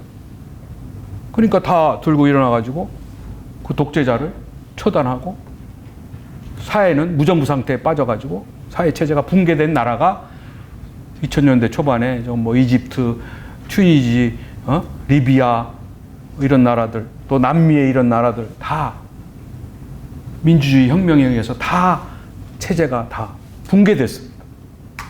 그런데 우리는 다행히 체제가 붕괴되지 않은 가운데 정권 교체도 하고 그나마 삐걱거리면서 이 대한민국을 유지해 갈 수 있었던 근거는 지방자치제다.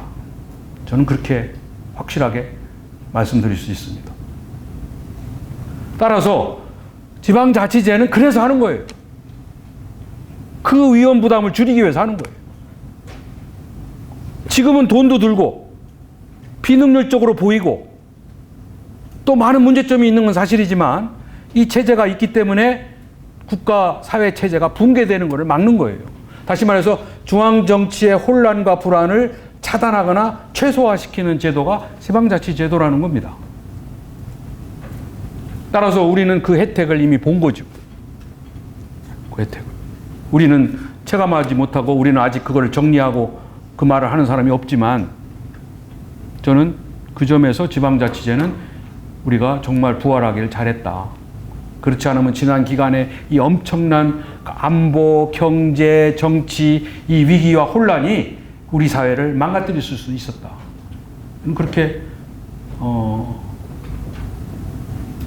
다행스럽게 생각을 합니다.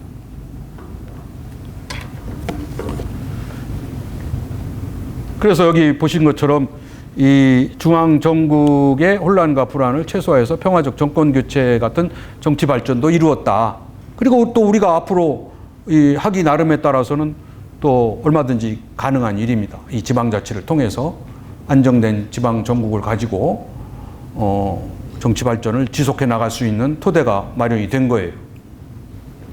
이제 뭐 무정부 상태나 군부의 등장은 이제 어렵다고 봐야죠. 그 외에도 이제 뭐 이런 성과도 있었습니다. 그러나 문제점도 심각해요. 문제점도. 그냥 성과가 있으니까 이대로 가면 안 됩니다. 이대로 가면 지방자치가 우리에게 더 많은 낭비와 비효율을 가지고, 그러면서 우리 국민들은 굉장히 불신을 잡고, 지방자치는 결국 우리 국민들이 지지하고 신뢰하는 범위 속에서만 뿌리내릴 수 있는 거예요. 아무리 좋은 제도라고 하더라도 우리 국민들이 불신하고 부정하면은 지방자치는 성공할 수 없죠. 따라서 지방자치를 우리 국민들이 품속에 잘 받아들이고 이거를 잘 갈 수 있도록 문제점을 끊임없이 수정해 나가는 노력이 필요한 겁니다. 지방자치가 문제가 많다고 해서 지방자치 실시 이전으로 돌아가면 안 됩니다. 그렇게 하면 우리 국민이 하루도 못 살아요. 이 자유와 이 자유를 어느 정도 경험하고 그 열매를 맛봤기 때문에 우리가 지방자치 이전에 대한민국은 그냥 유일한 중앙정부, 멋진 효율적인 아주 훌륭한 대통령 하에 중앙정부 하나만 달랑 있으면 되지, 뭐 다른 지방정부가 뭐 필요하냐라는 식으로 생각해서 과거의 권위주의적인 정권으로 돌아가면요, 하루를 못 삽니다. 그러니까 어떤 사람은 그래요. 뭐 이 대한민국이 혼란과 이 갈등을 차라리 카리스마 있는 대통령이 나와가지고 확 잡아야 된다고 이야기하는 사람도 있습니다. 뭐 심정은 이해하겠지만 그 과거로 돌아가서는 우리가 살 수 있는 이제 상황이 아닙니다. 따라서 문제는 지방자치를 정상적으로 발전시켜 나가는 그러한 노력을 기울이는 가운데 지방자치가 가야지, 뭐 아까 말씀드린 대로 제가 성과가 있다고 해서 그대로 방치해두면 절대로 지방자치는 주민의 사랑을 받을 수 없다. 그러면 지방자치는 실패하는 겁니다. 따라서 이 그동안에 제기된 이 숱한 문제를 해결해 나가야 돼요. 지방선거가 지금 정상이 아닙니다. 여러분도 지금 8번의 선거를 했거든요. 8번의 선거를 했어요. 부활 이후에. 그런데 아직도 지방의 이슈를 가지고 지방의 인물이 경쟁을 해서 우리가 선택한 그런 지방선거가 아니에요. 전부 다 중앙당의 대리전으로, 정권의 중간평가다, 뭐 야당의 평가다, 심지어는 지방에는 아무 상관도 없는 서울시장이 누가 될까 고민하는 사람도 많아요. 자기가 선거권도 없는데. 전부 우리나라는 언론이 다 수도 중앙에만 초점을 두고 있기 때문에. 선거하면 서울시장 선거가 제일 포커스가 제일. 심지어 교육감 선거는 더 말할 것도 없죠. 누가 누군지도 모르는 가운데 도대체 정당 추천을 안 받기 때문에 어느 칸에 들어가느냐에 따라서 당락이 결정된 경우가 있었다는 겁니다. 어느 지역에는 첫 번째 칸, 어느 지역에는 두 번째 칸. 이런 식으로 일자 투표를 하는 거예요. 로또 선거, 일자 투표. 이런 선거를 해가지고는 지방자치가 자리 잡을 수가 없습니다. 아무리 지방자치를 잘하려고 해도 이 첫 단추를 잘못 끼면 제대로 옷을 입을 수 없죠. 따라서 이 전면적인 정당 공천제, 또 전국 동시지방선거, 이거는 손을 좀 봐야 됩니다. 동시지방선거를 하면 선거 관리 비용은 좀 줄지만 이게 이제 중앙정당의 대리전으로 변질될 수밖에 없다.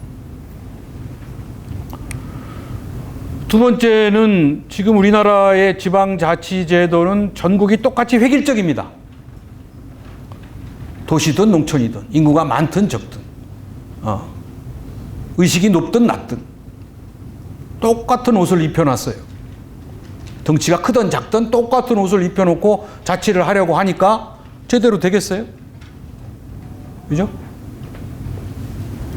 그래서 이제는 좀 다양한 자치제도를 통해서 주민이 선택할 수 있도록 해줘야 된다는 거죠. 그 다음에 아까 말씀드린 주민자치와 자치의식이 여전히 미흡합니다. 또 우리나라는 자치단체 간에 협력을 할 줄 몰라요.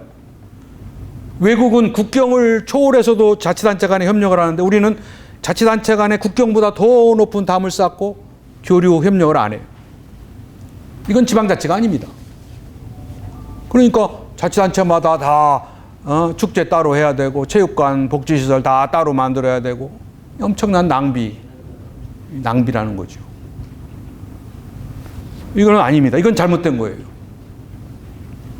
또 마지막으로 우리나라의 지방자치는 이 교육자치와 자치경찰제와 연계가 안 되어 있습니다.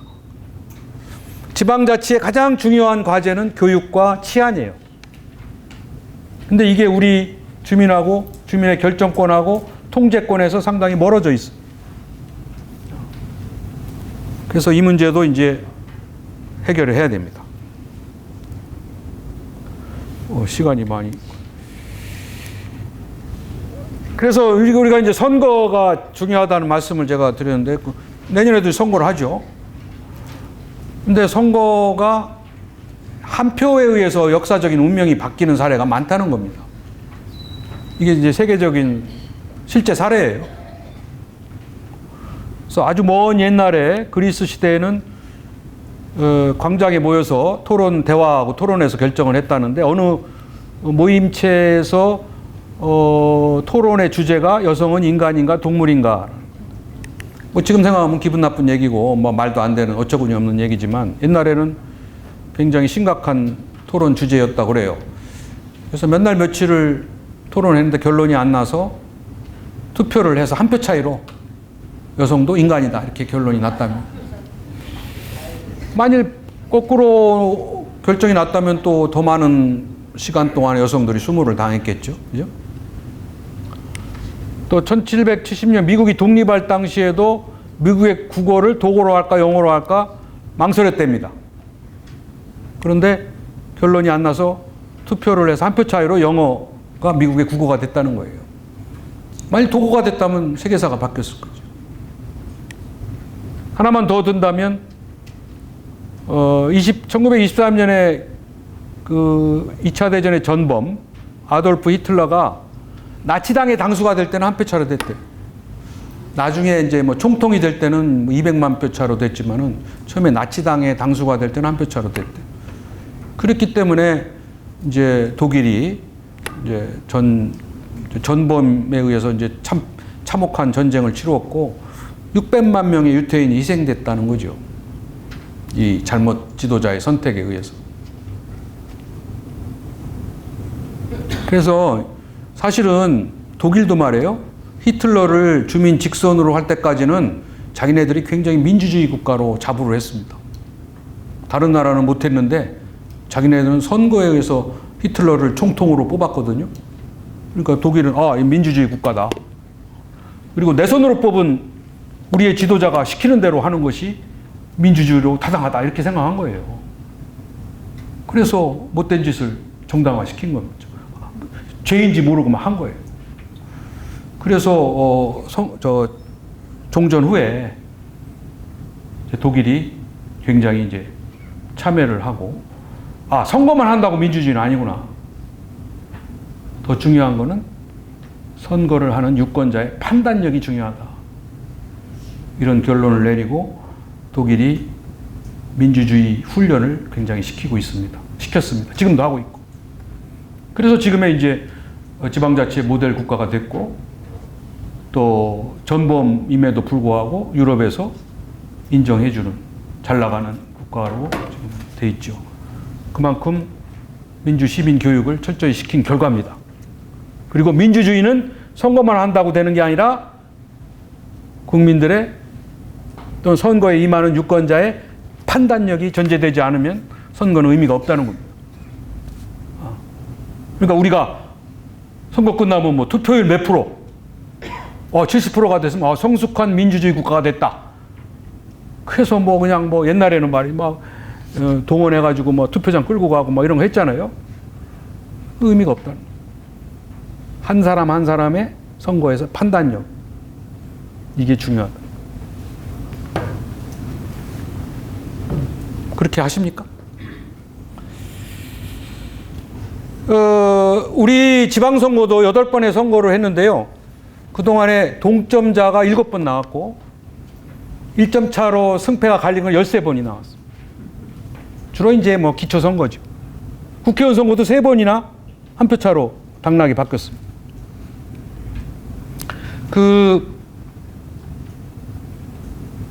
한 표 차, 동점이 되면 어떡합니까?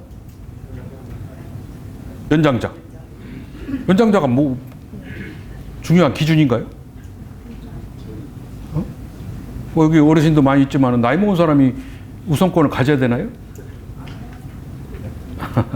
뭐 동방예의지국이니까 그렇다는데 제가 한 2주 전에 신문을 한번 봤는데 깜짝 놀랐어요. 뉴질랜드에서 우리로 따지면 구의원 선거를 했어요. 한 4,000명의 유권자가 선거를 했는데 동점자가 나왔어요. 근데 뭐 연장자나 뭐 이렇게 했으면은 신문에 안 났겠죠. 근데 신문에 재미있는 뉴스거리로 신문에 난 거예요. 사진과 함께. 어떻게 결정했길래? 네? 어떻게 결정했길래? 동전 던지기를 했더라고요. 판사 입회 하에 동전 던지는 모습이 사진에 찍힌 거예요. 처음에는 뭐 장난인가 이렇게 했더니 가만히 생각하니까 그것도 맞는 방식 같아요. 그거는 뭐 연장자나 이게 아니라 동전 던지기로 뭐 우리 축구 시합도 동전 던지기로 공수 결정 진영 결정을 하고 하듯이 동전 던지기로 했더라고. 그러니까 하여튼 그 결정의 방식은 다양한데 좌우지간 그걸 그 나라의 국민들이 얼마나 공감하고 인정하느냐의 문제겠죠. 자, 이렇게 시간이 뭐 한 10분 내로 끝내야 되는데요. 다 생략을 하고 우리나라가 지금 이제 어떤 환경의 변화를 겪고 있느냐 하는 얘기입니다. 그래서 뭐 경제 문제는 말할 것도 없고 아까 말씀드린 격차가 점점 심화되고 있다는 거.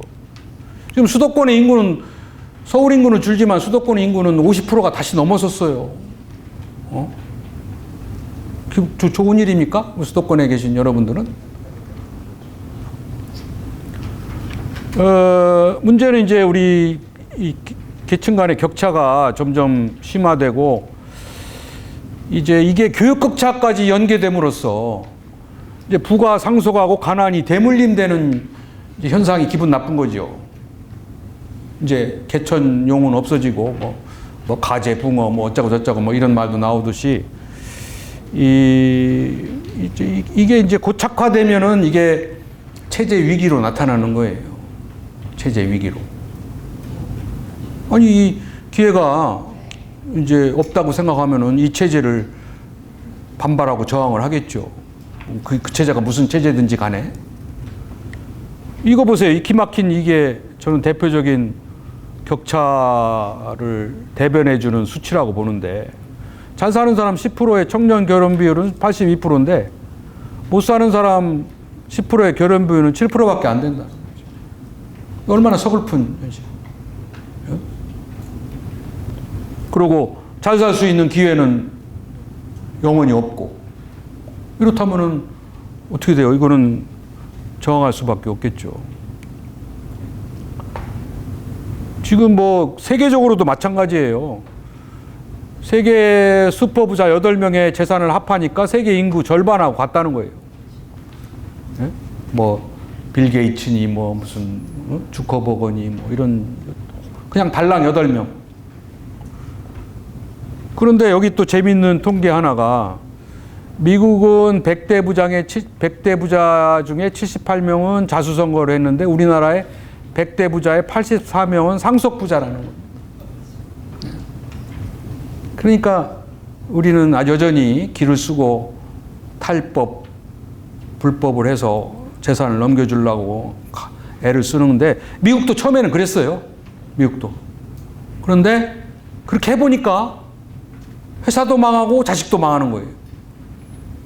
회사는 자녀들이 전문성을 가지고 잘 지키지 못하고 사회적인 신뢰는 나빠지고 존중하지 않고 자식들은 돈 관리를 못해서 다 마약에 알코올에다 빠지고 집안도 망하고 회사도 망하고 하는 상황이 지속되면서 그 다음부터 생긴 게 사회적 환원입니다. 근데 우리는 아직 그런 현상이 우리도 지금 나타나고 있잖아요. 재벌 2, 3세들이 마약에 손대고 숱한 폭력에 손대고 그럼에도 불구하고 아직도 우리는 상속을 하려고 하는 그런 것 때문에 재벌들이 존경을 못 받는 거죠.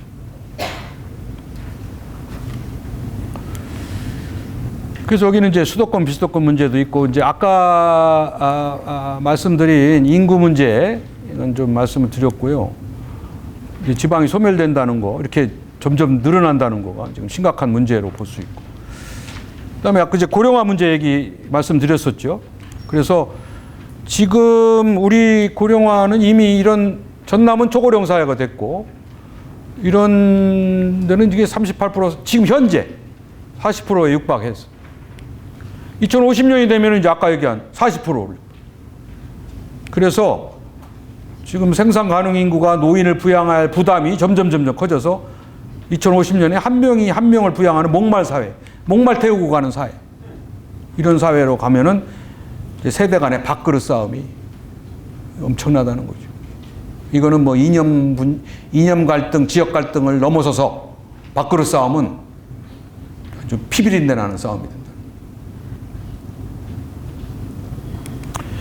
그래서 이게 얼마나 심각하냐면 우리나라는요.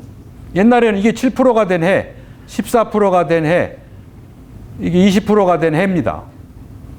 근데 외국, 프랑스, 영국, 미국은 7%에서 20%로 가는데 한 150년쯤 걸렸어요. 그거를 획기적으로 단축한 게 일본입니다. 일본은 이미 2006년에 20%를 넘어섰어요. 근데 그 기간이 36년밖에 안 되는 거죠. 우리는 그것도 더 단축해서 26년 또는 25년 만에 이제 20%를 넘어서게 된다. 준비도 없고 대책도 없는 사이에 초고령 사회가 되면 이제 우리는 아무리 노력을 해도 국가 경쟁력을 높이기가 쉽지 않다는 거죠. 그래서 남아있는 시간이 없다는 겁니다. 정신을 바짝 차려도 26년까지 4만 불, 5만 불로 가지 않으면 영영 못 간다는 그런 전망도 있습니다. 그만큼 고령화가 심각한 우리 사회의 문제로 제기되고 있다는 겁니다. 이제 그거는 그만큼 우리가 평균 수명이 늘어났죠. 우리가 이렇게 지금 82.7세. 1960년도에 우리나라의 평균 수명이 몇 세인 줄 아세요? 52세. 52세. 물론 이제 유아 사망률이 높고 하니까 평균치는 떨어지겠지만 좌우지간 52세예요. 그러니까 30년이 늘어난 겁니다. 옛날에 인생 60이었잖아요. 인생 60. 그래서 30에서 60을 어떻게 살았느냐에 의해서 우리 인생이 평가됐지만 지금은 60에서 90의 인생이 또 늘어났기 때문에 60에서 90을 어떻게 살았느냐가 중요한 인생을 평가하는 기간입니다. 60까지 산 거는 60에서 90을 살기 위한 준비 기간에 불과한 거예요. 북한은 우리보다 12살 덜 살아요. 북한은. 그래서 이렇게 저출산 문제도 심각하고요. 다민족 다문화되고 그래서 결론적으로 지금 아까 이제 제 강의의 주제는 지금 안 나왔는데요.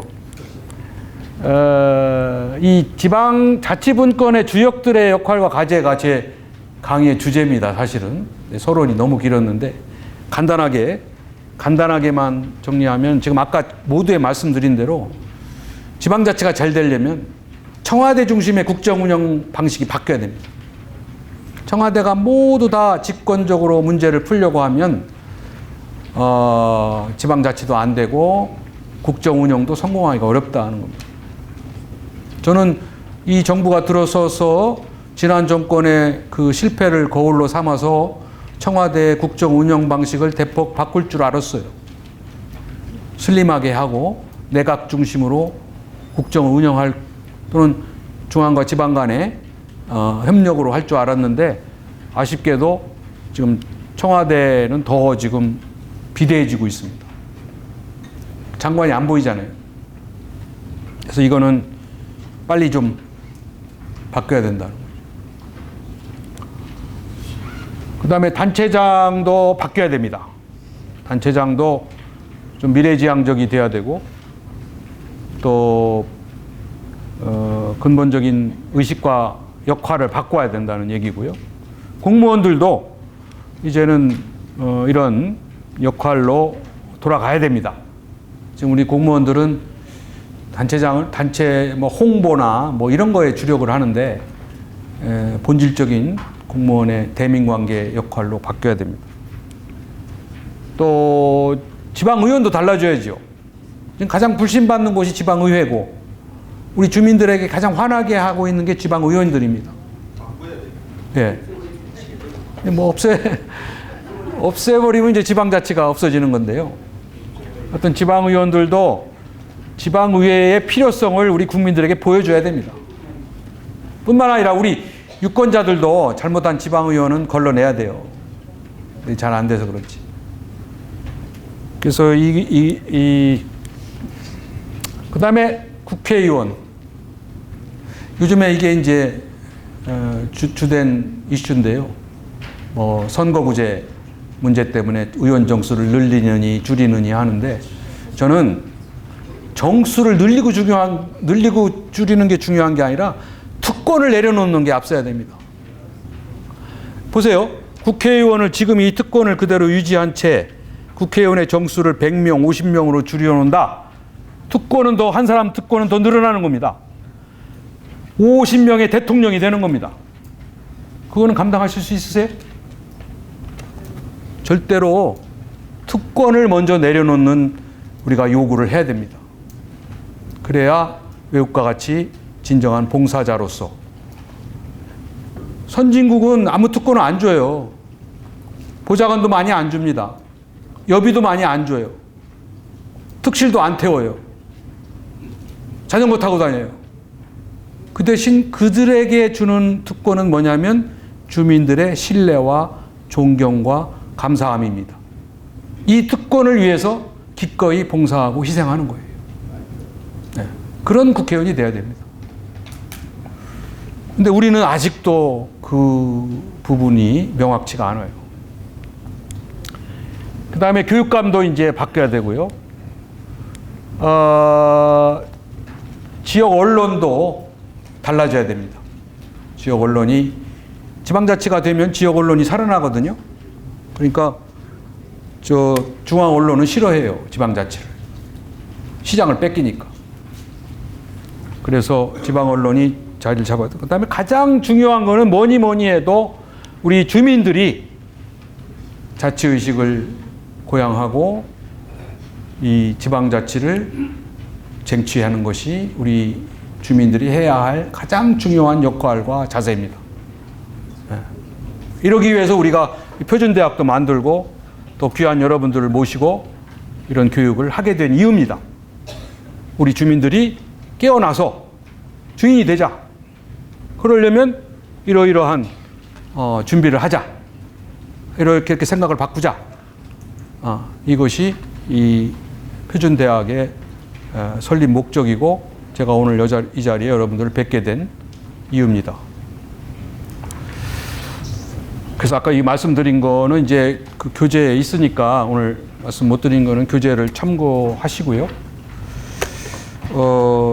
정해진 시간이 다 돼서 결국은 우리가 지방자치가 살아야 지역이 살고 지역이 살아야 대한민국이 산다 라는 명제를 오늘 결론으로 제 강의를 마치도록 하겠습니다.